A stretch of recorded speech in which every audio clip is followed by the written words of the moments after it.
Welcome to Chartage. I am Arko, prop desk trader. তো আজকে আমরা মার্কেট ভিউ অ্যানালিসিস করব মোটামুটি এক সপ্তাহ পর। এক সপ্তাহের জন্য আমি একটা ভ্যাকেশনে ছিলাম, সেহেতু মার্কেট ভিউ সম্পর্কে তেমন একটা ডিসকাশন হয়নি। তার সাথে টেকনিক্যাল অ্যানালিসিসের ক্লাসও আমরা কন্টিনিউয়াসলি আপলোড করতে পারিনি, যেহেতু আমরা ডেলি আপলোড করি এবং সেটাকে ডেলি রেকর্ড করি। তো আজ থেকে আবার শুরু করা যাক। আজ 1 ডিসেম্বর 2025। তো নেক্সট কিছুদিন বা নেক্সট 2-3 দিন, এই সপ্তাহটা ডিসেম্বরের ফার্স্ট উইক কীভাবে যেতে পারে সেটা সম্পর্কে একটা আলোচনা আমরা দেখতে পাই।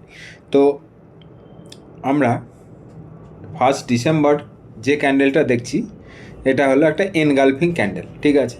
আমরা একটা আজকের যে হাই সেটা একটা নতুন অল টাইম হাই নিফটির 26,325। আগের দিনের মানে থ্রাস্টের হাই ছিল 26,310, তার থেকে ওপরে গ্যাপ আপ আজকে ওপেন হয়েছে মোটামুটি 100-150 পয়েন্ট। তাই সেখান থেকে মার্কেট কিন্তু আজকে একটা প্রফিট বুকিং বা একটা উইকনেস আমরা দেখতে পেয়েছি মার্কেটে, ঠিক আছে। তো যদি এই উইকনেসটা কন্টিনিউ হয় তাহলে আমরা আজকের যে ক্যান্ডেল তার লো যদি ভাঙে তাহলে আমরা আরও নিচের সাইডে কোন কোন লেভেল আমরা দেখতে পারি। নিচের সাইডে আমরা লেভেল দেখতে পারি, যদি আজকের লো মানে 26,125 এটা যদি ব্রেক করে তাহলে এই যে বড় রেড ক্যান্ডেল তার মিড পয়েন্ট, আমাদের বড় রেড ক্যান্ডেলের মিড পয়েন্ট, এটাকে ক্যালকুলেট করার জন্য ফিবোনাকি রিট্রেসমেন্ট নেব এবং দেখব 0.5 কোথায় দাঁড়িয়ে আছে। 0.5 দাঁড়িয়ে আছে 26,030-এ। তো 26,030 একটা জোন হিসাবে কাজ করবে এবং মোটামুটি এখানে আমরা একটা সাপোর্ট জোন বা রেজিস্ট্যান্স জোন একটা দেখতে পাচ্ছি। তো 26,000-এর কাছাকাছি আমরা একটা ফল আসতে পারে। 26,000 থেকে যদি নিচে আসে তাহলে আমাদের এখন মোস্ট ইম্পর্টেন্ট সাপোর্ট জোন হয়ে দাঁড়িয়ে আছে 26,850 থেকে 26,900, 25,850 থেকে 25,900। এটা একটা ইম্পর্টেন্ট সাপোর্ট জোন হিসাবে কিন্তু এখন কাজ করবে। কেন? কারণ এই যে বড় গ্রিন ক্যান্ডেল এটার লো হলো 26,842। এই যে জোনটা এটা একটা ইম্পর্টেন্ট জোন হিসেবে কাজ করবে। এখানেও আমরা প্রিভিয়াসলি সাপোর্ট আমরা দেখতে পাচ্ছি 18ই নভেম্বর, 19শে নভেম্বর, ঠিক আছে। এইগুলো লো মোটামুটি ওই 850-র আশেপাশে আছে। এবার আমরা আওয়ারলি চার্ট দেখি। আওয়ারলি চার্টেও কিন্তু আমরা দেখতে পাচ্ছি যে 27 নভেম্বরের লো যেখানে তৈরি করেছে আজকেও কিন্তু সেই তার নিচে ব্রেক করে কিন্তু সেটাকে কন্টিনিউ মানে সেই জায়গাটা কিন্তু হোল্ড করতে পারেনি। সেখান থেকে কিন্তু একটা ওপরের দিকে মানে শর্ট কভারিং এসছে এবং ক্লোজ হয়েছে মোটামুটি 26,176, মানে 26,150-এর যে সাপোর্ট জোন বা প্রিভিয়াস লো মানে 27 তারিখের লো তার কিন্তু ওপরে ক্লোজ হয়েছে। তাহলে এখন আওয়ারলি টাইম ফ্রেমে একটা সাপোর্ট জোন হিসাবে কাজ করবে 26,150, ঠিক আছে। এবার যদি 26,150 ব্রেক করে তাহলে আমরা 26,050 এবং 25,850 এই দুটো জোন কিন্তু দেখতে পারি। প্রথম যে আমাদের সাপোর্ট থাকবে সেটা হলো 26,050 এবং যদি ওপরের দিকে যদি নিফটি ওঠে, এখানে এই 26,150 থেকে যদি ওপরের দিকে নিফটি ওঠার ট্রাই করে তাহলে ফার্স্ট রেজিস্ট্যান্স আমরা কোথায় দেখতে পাবো? ফার্স্ট রেজিস্ট্যান্স আমরা দেখতে পাবো কিন্তু মোটামুটি 26,300, 250, 26,250 থেকে 26,300 এই যে জোনটা মানে অল টাইম হাইয়ের যে জোন, সেখানেই কিন্তু আমরা একটা ফার্স্ট রেজিস্ট্যান্স দেখতে পাবো এবং এটা যদি ব্রেক করে তাহলে 26,500-র দিকে কিন্তু যাবে, ঠিক আছে। 15 minute time frame, 15 minute time ফ্রেমে আমরা দেখছি আজকে মোটামুটি পুরো ডেতেই বেয়ার মার্কেটের ওপর হাবি ছিল, ঠিক আছে। তো এবং লাস্ট তিনটের ক্যান্ডেলে আমরা একটা দেখতে পাচ্ছি কিন্তু একটা শর্ট কভারিং দেখতে পাচ্ছি, ঠিক আছে। তো ইম্পর্টেন্ট 26,150 হবে সাপোর্ট, এবং 26,150 থেকে যদি ঘুরে যায় বা ওপরের দিকে ওঠার চেষ্টা করে, তাহলে কিন্তু ফার্স্ট রেজিস্ট্যান্স কোথায় হবে? 26,225, ঠিক আছে। এর পরের রেজিস্ট্যান্স কোথায় হবে? এই 26,250 থেকে 26,280, এবং তারপর 26,320 থেকে 26,350, ঠিক আছে। এবং নিচের দিকে আসলে 26,150 যদি ব্রেক করে, তাহলে 26,050, 26,040 থেকে 50, এবং তার নিচে কিন্তু 25,850 থেকে 900, ঠিক আছে। এটা গেল মোটামুটি নিফটির ভিউ। এবার নিফটির মুভিং অ্যাভারেজ কোথায় প্লেস আছে একবার সেটা কুইকলি দেখে নিই। নিফটির moving average 10 moving average place আছে 26,085-তে। এখানে কিন্তু একবার আমরা যদি কালকে মার্কেট একবার নিচের দিকে খোলে, তাহলে কিন্তু সাপোর্ট হিসাবে কাজ করতে পারে, ইম্পর্টেন্ট সাপোর্ট হিসাবে কাজ করতে পারে, ঠিক আছে। কারণ 10, 20 এই ধরনের মুভিং অ্যাভারেজকে সবসময় ইন্ডেক্স বা স্টক সাপোর্ট হিসাবে কাজ করে যখন সেটা রাইজিং হয় বা একটা যখন ট্রেন্ডে চলে, ঠিক আছে। এবং 20 প্লেস আছে 25,970, ঠিক আছে। এটার নিচে যদি ব্রেক করে, তখন আমরা কিন্তু 20 ডেমন দেখতে পারি। কেননা আগের বার বা লাস্ট উইকে আমরা দেখেছি কি 20 ডেমা থেকে কিন্তু একটা রিভার্সাল আমরা কিন্তু দেখতে পেয়েছিলাম, ঠিক আছে। ঠিক সেই সেম জিনিস এখানে 10 ডেমা থেকে বা 20 ডেমা থেকে আমরা দেখতে পারি। ওকে, এবার আমরা একবার মার্কেট ব্রেথটা দেখে নেব যে মার্কেট ব্রেথ আজকের কি আছে। আজকে যেমন 1 ডিসেম্বরের মোটামুটি আজকে যেহেতু মার্কেট একটু কম্পারেবলি নিচের দিকে এসছে এবং মিড ক্যাপ স্মল ক্যাপ এরাও মোটামুটি ফ্ল্যাটই ছিল, সেহেতু চেঞ্জ আমরা 4.5 আরের চেঞ্জ আমরা খুব একটা দেখতে পাচ্ছি না, নেগেটিভ চেঞ্জ দেখছি। 20 আরের চেঞ্জও আমরা ফ্ল্যাট দেখছি, ঠিক আছে। 50 আর ফ্ল্যাট দেখছি। ইম্পর্টেন্ট যেটা জিনিস সেটা হলো 52 week high, 52 week low. 52 week হাইয়ে কিন্তু একটা চেঞ্জ দেখছি, মানে একটা সিগনিফিক্যান্ট চেঞ্জ, মানে 1.9 থেকে 3.5, এটা কিন্তু একটা নজরে রাখার মতো একটা চেঞ্জ দেখছি। কিন্তু একটা কনসার্নের জায়গা হলো 52 উইক লোতেও আমরা 2.6 থেকে বেড়ে 3.5 হয়েছে। তার মানে কি 52 উইক হাই যেমন আজকে ওভারঅল স্টকের ক্ষেত্রে বেড়েছে, 52 উইক লো কিন্তু বেড়েছে, ঠিক আছে। তো এটা কিন্তু একটা ওভারঅল মিক্স সাইন, কোনো বুলিশ বা বেয়ারিশ সাইন আমরা দেখতে পাচ্ছি না। এখানে 10, 20, 50, 200 চারটেই আমরা দেখতে পাচ্ছি ফ্ল্যাট আছে। তো আমরা এখান থেকে একটা মিক্স সাইন পাচ্ছি, এখান থেকে আমরা কোনো ক্লিয়ার ট্রেন্ড পাচ্ছি না, ঠিক আছে। মার্কেট ব্রেথ থেকে ইন্ডিয়া ভিক্স, তারপর থেকে আমরা আগের সপ্তাহে যেটা আলোচনা করেছিলাম যে ফ্রাইডেতে 12% আপ, 13.7 কাছাকাছি ইন্ডিয়া ভিক্স চলে গেছিলো। তারপর থেকে আবার ইন্ডিয়া ভিক্স কিন্তু নিচের দিকে কুল ডাউন হয়েছে এবং 12 নিচে এসে ট্রেড করছে। যদি 12 উপরেও ট্রেড করতো আমাদের তেমন কিছু কনসার্নের বিষয়টা ছিল না, কিন্তু মার্কেটে একটু ভলেটিলিটি থাকতো, লিকুইডিটি থাকতো। কিন্তু এখন লিকুইডিটিটা কম্পেয়ারেবলি কমবে যদি ফিক্সড কন্টিনিউয়াসলি নিচের দিকে যায়, এটা একটা জিনিস। মিড ক্যাপ কিন্তু তার যে অল টাইম হাই সেটাকেই কিন্তু হোল্ড করে আছে বা সেখান থেকে একটা কন্টিনিউয়াসলি রেজিস্ট্যান্স নিচ্ছে, ঠিক আছে, যেটা আমাদের অল টাইম হাই ছিল। এবার অল টাইম হাই যদি না ব্রিচ করে, তাহলে কিন্তু ফার্দার লেভেল ওপরের দিকে আমরা দেখতে পারবো না, এটা একটা বিষয়। তারপর স্মল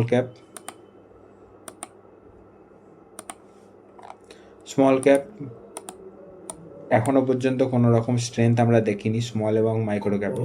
স্মল ক্যাপে আমরা একটা উইকনেস দেখতে পাচ্ছি, মাইক্রো ক্যাপেও কিন্তু আমরা একটা উইকনেস দেখতে পাচ্ছি। এখানেও কোনো স্ট্রেংথ নেই, স্মল ক্যাপ মাইক্রো ক্যাপে কিন্তু কোনো স্ট্রেংথ নেই, মোমেন্টাম এখানে নেই। এখানে কিন্তু নেগেটিভ না পজিটিভ মোমেন্টাম আছে না নেগেটিভ মোমেন্টাম আছে, এটা একটা ফ্ল্যাট জোনের মধ্যে ট্রেড করছে। এখানে এমনও না যে নেগেটিভ মোমেন্টাম আছে, তাহলে কিন্তু আমরা নেগেটিভ সাইডেও প্লে করতে পারতাম এফএনওর থ্রু।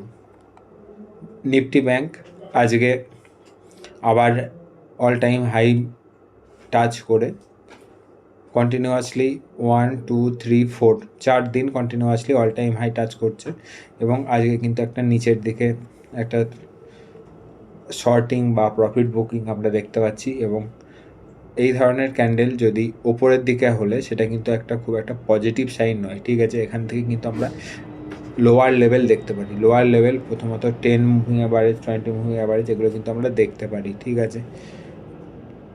মানে লোয়ার টার্মে একটা পুল ব্যাক আমরা কিন্তু এখানে দেখতে পারি। এবং যদি পুল ব্যাক না প্লে হয় তাহলে কিন্তু ওপরের দিকে প্রথম রেজিস্ট্যান্স যেটা অল টাইম হাই বা 60,115 সেটাই থাকবে, 60,100। Nifty finance one of the strongest sector. এখানে যারা লং করে, যারা সুইং ট্রেড করে তারা নিফটি ফিনান্সকে অবশ্যই ট্র্যাকে রাখবে, নিফটি ব্যাংক, ফিনান্স এগুলোকে। নিফটি আইটিতে কিন্তু একটা মোমেন্টাম আসছে। লাস্ট উইকে একটা মেজর চেঞ্জ কি হয়েছে, নিফটি আইটি কিন্তু ব্রেকআউট করেছে। নিফটি আইটি কিন্তু সমস্ত মুভিং অ্যাভারেজের ওপরে চলে গেছে। আগের সপ্তাহে আমরা যখন লাস্ট ক্লাস করেছিলাম তার সেখানে এবং তার দু একটা ক্লাস আগে আলোচনা করেছিলাম যে নিফটি আইটি কিন্তু একটা সেক্টর রোটেশন প্লে কিন্তু নিফটি আইটিতে হতে পারে। নিফটি আইটি কিন্তু এখন যদি রিস্ক টু রিওয়ার্ড ফেভারেবল বা নিচের দিকে আমরা যদি কোনো স্টককে পাই সেখানে কিন্তু আমরা প্লে করতে পারি নিফটি আইটি, ঠিক আছে। নিফটি আইটি কিন্তু একটা মোমেন্টাম শুরু হতে পারে। নিফটি আইটিকে কিন্তু নজরে রাখতে হবে, IT related stock. Nifty auto আজকে যেমন সেলস আপডেট ছিল, নিফটি অটো আজকে কনফার্ম ব্রেকআউট করে সেটাকে কিন্তু কন্টিনিউ করছে। আজকে অটোর মুভটা খুব সুন্দর আমরা মুভ দেখতে পেয়েছি, 0.8% আপ দেখেছি। নিফটি ফার্মাও কিন্তু যে নিয়ার টার্ম রেজিস্ট্যান্স আছে সেই নিয়ার টার্ম রেজিস্ট্যান্সের কাছে যাচ্ছে, কাছ থেকে আমরা একটা পুল ব্যাক দেখতে পেয়েছি। এই নিয়ার টার্ম রেজিস্ট্যান্সকে যদি ব্রেক করে, এবং আমরা যে প্রিভিয়াস ক্লাসে কন্টিনিউয়াসলি আলোচনা করেছি যে একটা ব্রেকআউট আমরা দেখেছিলাম, ব্রেকআউট দেখুন কন্টিনিউয়াসলি ডাউন ট্রেন্ড, এটাকে শুধুমাত্র ওয়ান অফ বলে এটাকে যদি আমরা এটাকে বাদ দিই তাহলে মাল্টিপল টাইম কিন্তু এখানে একটা রেজিস্ট্যান্স নিয়েছে। তারপর যখন ব্রেকআউট করেছে, যেটা আমাদের ব্রেকআউটটা ছিল অলমোস্ট 400 দিনের ব্রেকআউট। তো 400 দিনের যখন ব্রেকআউট, এত বড় ব্রেকআউট হয় তখন জেনারেলি একটা পুল ব্যাক দেখার সম্ভাবনা থাকে। সেখানে কিন্তু আমরা একটা পুল ব্যাকও দেখেছি, তারপর কিন্তু আবার ব্রেকআউটটা কন্টিনিউশন হচ্ছে, ঠিক আছে। এবার আমাদের লক্ষ্য করতে হবে যে 23,120 যে ইম্পর্টেন্ট রেজিস্ট্যান্স আছে সেটাকে ক্রস করতে পারে কিনা। নিফটি মেটাল কিন্তু আবার সমস্ত মুভিং অ্যাভারেজের ওপরে ওঠার একটা ট্রাই করছে। এখনও পর্যন্ত নিফটি মেটালকে স্ট্রং বলা যায় না, কিন্তু নিফটি মেটাল যদি সমস্ত মুভিং অ্যাভারেজের ওপরে হোল্ড করে এবং ওপরের দিকে একটা মোমেন্টাম দেখায় তখন কিন্তু আবার নিফটি মেটাল থেকে আমরা সুইংয়ের সেট আপ কিন্তু খুঁজে বার করতে পারি, ঠিক আছে। নিফটি অয়েল অ্যান্ড গ্যাসেও কিন্তু এখনও পর্যন্ত মোমেন্টাম খারাপ হয়নি বা নেগেটিভ সাইডে যায়নি। মানে যেটা কন্টিনিউয়াসলি আপ ট্রেন্ডে ছিল, আপ ট্রেন্ডটা কিন্তু এখন নেই, এখন একটা সাইডওয়েজ জোনের মধ্যে চলে গেছে, কিন্তু এখনও পর্যন্ত মোমেন্টামটা খারাপ হয়নি। এখানেও কিন্তু আবার একটা যদি কনসলিডেশন হয় তারপর উপরের দিকে ব্রেক করার জন্য আমরা এখানে ওয়েট করতে পারি, ঠিক আছে। Nifty FMCG as usual sideways একটা প্যাচের মধ্যে কাজ করছে। এখানে এখন যেহেতু বাজেট অধিবেশন মানে উইন্টার অধিবেশন চলছে ওখানকার মানে লোকসভার, তো এখানে আইটিসিকে নিয়ে বেশ কিছুটা একটা নজরে থাকবে যে এখানে কিছু ট্যাক্সের চেঞ্জ হতে পারে। এর সাথে ইউনিলিভারের মার্জার আছে। ওভারঅল এফএমসিজি একটা সাইডওয়েজ প্যাচে আছে যেখানে কোনো রকম মোমেন্টাম নেই, ঠিক আছে। নিফটি রিয়েলিটিতে একটা ডাউন ট্রেন্ড প্লে হচ্ছে, এখানে কিন্তু মোমেন্টাম আছে ডাউন সাইডে, এখানে কিন্তু আপ সাইডে মোমেন্টাম নেই। নিফটি রিয়ালিটিতে ডাউন সাইডে মোমেন্টাম আছে, ঠিক আছে। যদি কেউ শর্ট করার চেষ্টা করে সে রিয়ালিটিকে ট্র্যাক করতে পারে। কনজিউমার ডিউরেবিলিটি সাইডওয়েজ কোনো তেমন মেজর চেঞ্জ নেই, এবং ক্যাপিটাল গুডসও সাইডওয়েজ কোনো মেজর কোনো চেঞ্জ নেই, ঠিক আছে। নিফটি পিএসইউ ব্যাংক কিন্তু বাকি ব্যাঙ্কিং সেক্টর বা ফাইন্যান্স সেক্টরের মধ্যে সবথেকে স্ট্রং কিন্তু পিএসইউ ব্যাঙ্কই আছে। আমরা কিন্তু পিএসইউ ব্যাঙ্কে কোনো জায়গায় যদি সাইডওয়েজ রেঞ্জ পাই এবং তার যদি ব্রেকআউট পাই সেটাকে অবশ্যই প্লে করার চেষ্টা করব, কারণ PSU bank is strongest among others, ঠিক আছে। তো আমরা ওভারঅল ইন্ডেক্স, ব্রডার মার্কেট, তার সাথে মার্কেট ব্রেথ, ইন্ডিয়া ভিক্স এবং বিভিন্ন সেক্টরগুলো দেখলাম যে কোন কোন সেক্টর কীভাবে প্লেসড আছে এবং কীভাবে কাজ করছে। এবার আমরা একটু গ্লোবাল মার্কেট, কারেন্সি, কমোডিটি এই ভিউটা আমরা একবার দেখে নিই। গ্লোবাল মার্কেটে S&P 500-এ আমরা কিন্তু 50 মুভিং অ্যাভারেজের নিচে কিন্তু ক্লোজিং দেখেছি মাল্টিপল 1 2 3 4 4 দিন যখন আমরা ডিসকাস করছিলাম, ঠিক আছে। তারপর লাস্ট উইকের মধ্যে কিন্তু S&P 500 সমস্ত মুভিং অ্যাভারেজকে কিন্তু রিগেন করে আবার ওপরে চলে এসেছে, ঠিক আছে। This is a very good sign. যদি ইউএস মার্কেট ওপরের দিকে থাকে, আপ ট্রেন্ডে থাকে বা সমস্ত মুভিং অ্যাভারেজের উপরে থাকে এবং সেই ট্রেন্ডে যদি কন্টিনিউ করে, তাহলে আমাদের মধ্যে ইমার্জিং মার্কেটেরও কিন্তু হেডেক বা চিন্তাটা একটু কম থাকে। এবার এখানে বিভিন্ন ফ্যাক্টর ডিপেন্ড করে, সেগুলো নিয়ে আমরা পরে আলোচনা করব। কিন্তু ওভারঅল ইউএস মার্কেট স্ট্রং আছে, ঠিক আছে। তো সেখানে আমাদের কোনো হেডেক নেই। সেম অ্যাজ ডাউ জোন্স এবং নেসড্যাক সবাই কিন্তু আবার তাদের নিজেদের মুভিং অ্যাভারেজ 50, 20 এবং 10কে রিগেন করে নিয়েছে, ঠিক আছে। That is a good sign. Dollar index কিন্তু 100-র ওপরে চলে গেছিলো, 100-র ওপর থেকে কিন্তু আবার নিচে নেমে এসে 99.3 বা 99.3 এর আশেপাশে ট্রেড করছে, ঠিক আছে। তো যতক্ষণ না 100-র ওপরে যাচ্ছে ততক্ষণ পর্যন্ত আমাদের চিন্তার কোনো কারণ নেই বা তেমন কোনো আমাদের চাপের কারণ নেই। সো ডলার ইন্ডেক্স সাইন মোটামুটি ঠিকঠাকই দিচ্ছে, এখানে একটা স্টেবল সাইন। কিন্তু আমাদের কনসার্নের যে জিনিস সেটা হলো ইন্ডিয়ান রুপি বা ইউএসডি আইএনআর কিন্তু আজকে সব কিন্তু আবার একটা কিন্তু হাইয়েস্ট মানে হায়ার হাই বা অল টাইম হাই মেরেছে। মানে ইন্ডিয়ান রুপি আজকে এটা হাই হলো 89.8, অলমোস্ট 89.8, ঠিক আছে। এটা কিন্তু খুব একটা পজিটিভ সাইন নয়। এবার এটা যদি 90-র দিকে যদি যায় তো that will not be a very good sign for equity market. এবার যদি ইন্ডিয়ান রুপি যদি উইক হয়, মানে এটা ওপরের দিকে যাচ্ছে মানে হলো কি ইন্ডিয়ান রুপি উইক হচ্ছে, মানে এটা যদি 87-এ থাকে তাহলে $1 বদলে আমরা 87 রুপির বদলে আমরা $1 পাবো। আবার এটা যদি 89 বা 90 হয় তখন আমাদের 90 টাকা দিতে হবে $1 পাওয়ার জন্য, ঠিক আছে। এবার ডলার যেহেতু একটা গ্লোবাল কারেন্সি, সেহেতু এখানে কিন্তু একটা কনসার্ন তৈরি হবে। এরপর তাহলে আমরা কি দেখলাম, ইউএসডি আইএনআর কিন্তু বেশ উইক আছে, আপসাইড একটা মোমেন্টাম আছে। এবার গোল্ডে আমরা দেখছি যে একটা জোন ক্রিয়েট করেছিল সেটা কিন্তু ব্রেক করে এখন পর্যন্ত উপরের দিকে ট্রেড করছে, ঠিক আছে। তবে এখানে আমরা এই হাইয়ের থেকে যে রিসেন্ট লো সেটা কিন্তু প্রিভিয়াস লোয়ের থেকে ওপরে আছে, ঠিক আছে। এবং দুটোই 15 এমআর যথেষ্ট ওপরে ট্রেড করছে, ঠিক আছে। তার মানে এখানে একটা হায়ার লো তৈরি করেছে। এবার আমাদের দেখতে হবে যে প্রিভিয়াস হাই এটাকে যদি ব্রেক করতে পারে 1,28,000 লেভেল যদি ব্রেক করে তার উপরে যদি ট্রেড করে তাহলে কিন্তু আবার আমরা এই 1,30,000 থেকে 1,33,000-এর যে লেভেল সেটাকে কিন্তু আমরা দেখতে পারি, ঠিক আছে। তো এখানে আমাদের একটু ট্র্যাকে রাখতে হবে। Same as silver all time high, silver 5% up, আগের দিনও 5% আপ ছিল, আজকে আবার 3.4% আপ। ঠিক আছে, সিলভার কিন্তু অল টাইম হাইয়ে ট্রেড করছে। ঠিক আছে, সিলভার কীভাবে ট্রেড করছে, সিলভার কিন্তু অল টাইম হাইয়ে ট্রেড করছে। ঠিক আছে, তো এখানে আপসাইড পোটেনশিয়াল এটার কতটা আছে,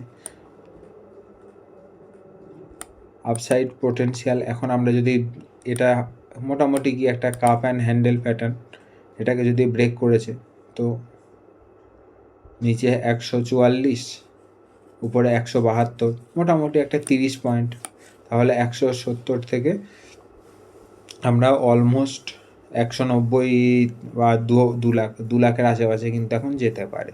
ঠিক আছে, 170কে ব্রেক করে কিন্তু এখন 2 লাখের আশেপাশে যেতে পারে। যেটা আমাদের কাপ ছিল, কাপের যে লেন্থ সেটা কিন্তু ওপরের দিকে যেতে পারে, বা 2 লাখের একটা সাইকোলজিক্যাল নাম্বার সেখানেও কিন্তু আমরা দেখতে পারি। ঠিক আছে,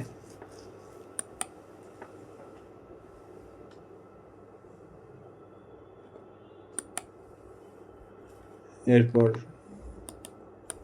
ক্রুড অয়েল এখনও পর্যন্ত কিন্তু 50 মুভিং অ্যাভারেজ যেটা আছে সেটাকে কিন্তু কন্টিনিউয়াসলি রেজিস্ট্যান্স করে নিচের দিকে যাচ্ছে। ঠিক আছে, 50 মুভিং অ্যাভারেজ থেকে রেজিস্ট্যান্স দিয়ে কিন্তু কন্টিনিউয়াসলি নিচের দিকে যাচ্ছে। তো 50 মুভিং অ্যাভারেজের কাছে আসলে কিন্তু আমরা একটা শর্ট প্লে করতে পারি, যারা ক্রুডে কাজ করে তারাই, আর বাকিরা কিন্তু তেমন কিছু এখানে অ্যাক্ট করার নেই। ঠিক আছে, কারণ ক্রুডে মার্জিন অনেক বেশি লাগে। নেট গ্যাস, তবে ক্রুডের ক্ষেত্রে নিচের উপরের দিকে তাহলে রেজিস্ট্যান্স কত থাকবে, 5400, নিচের দিকের সাপোর্ট কত থাকবে, 5150। ঠিক আছে, ন্যাচারাল গ্যাস, নেট গ্যাসের ক্ষেত্রে নেট গ্যাস এখন 430-এর ওপরে যখন ট্রেড করছে, তো 430-এর ওপরে লেভেল কত থাকবে, এবার কিন্তু 470-এর 465-70-এর আশেপাশে কিন্তু নেট গ্যাস যাওয়ার কিন্তু একটা প্রিপারেশান দিচ্ছে।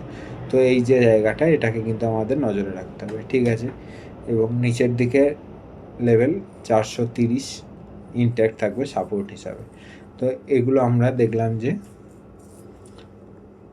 Commodity view. কমোডিটিতে একমাত্র ক্রুড ডাউন ট্রেন্ডে আছে, গোল্ড, সিলভার এবং নেট গ্যাস তিনটি কিন্তু আমরা আপ ট্রেন্ডে দেখতে পেলাম। ঠিক আছে, বিটিসি বা বিটকয়েন আমরা দেখছিলাম যে লাস্ট উইকে একটা পুল ব্যাক, আপসাইড একটা পুল ব্যাক নেওয়ার চেষ্টা করেছে, কিন্তু যেটা একটা হেলদি ট্রেন্ডের যেটা এক্সাম্পল সেটাই কিন্তু বিটকয়েন এখানে দেখিয়েছে, যে প্রতিটা মুভিং অ্যাভারেজের কাছাকাছি গিয়ে একবার করে পুল ব্যাক নিয়েছে, আবার ফল করেছে। এখানে কিন্তু 20 মুভিং অ্যাভারেজের একটা পুল ব্যাক নিয়েছে বা রেজিস্ট্যান্স নিয়েছে, তারপর আজকে আবার দেখছি আমরা মেজর 6% ফল কিন্তু আমরা দেখতে পাচ্ছি। ঠিক আছে, তো এবার যদি নিচের দিকে আসে তাহলে কতটা নিচে আসতে পারে, 78,000-এর আশেপাশে কিন্তু বিটকয়েনকে আমরা দেখতে পারি। ঠিক আছে, আর যদি ওপরের দিকে যাই তাহলে প্রথম রেজিস্ট্যান্স হবে 92-93,000-এর, এখানেই কিন্তু আমরা একটা আপসাইড রেজিস্ট্যান্স কিন্তু আমরা দেখতে পারি। ইথেরিয়ামেও কিন্তু একটা সেম একই জিনিস প্লে হয়েছে। প্রিভিয়াস যে হাই ছিল সেখান থেকেই সাপোর্ট নিয়ে ওপরের দিকে উঠেছে এবং সেখানে আবার আজকে একটা বড় ফল আমরা দেখতে পাচ্ছি। এরপরে যদি নিচে আসে তাহলে আমরা কিন্তু 2400 লেভেল আমরা কিন্তু দেখতে পারি ইথেরিয়ামে। ঠিক আছে, তো ওভারঅল মার্কেট ভিউ আমরা দেখলাম, index, commodity, crypto, global market, sectoral analysis. ঠিক আছে, তবে বলে রাখি যাওয়ার আগে যে এগুলো কিন্তু কোনোভাবেই বাই সেল রেকমেন্ডেশন নয়।